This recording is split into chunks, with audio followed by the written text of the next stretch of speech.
I remember right after my wife and I got married in February of 2009, a worship leader who was living in the time in Dallas named Rick Pino, a guy that I've looked up to for years, somebody that I really admire, who's just an incredible man of God and a good friend of my family.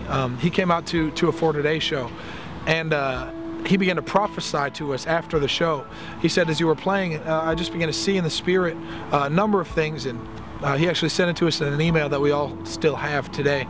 But one of the first things that he said there's a breaker anointing on your band.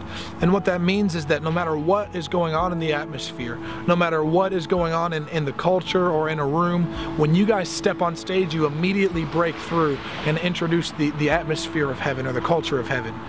And that was something that really struck me because it resonated with me, because that's what I wanted. That was something that I dreamed about. You know, we would be playing with bands that would stand on stage and just say terrible, evil, vile things. It would be about, you know, hurt somebody, break something, you know. And I would stand up on stage and think, man, you know, we only get a half an hour up here. We only get to play 5 or 6 songs. Are we going to be able to really change anything?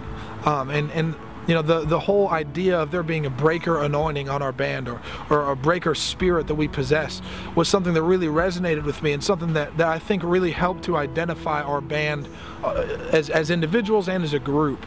That was what we were called to do. We were called to step up and to introduce a new atmosphere to the room.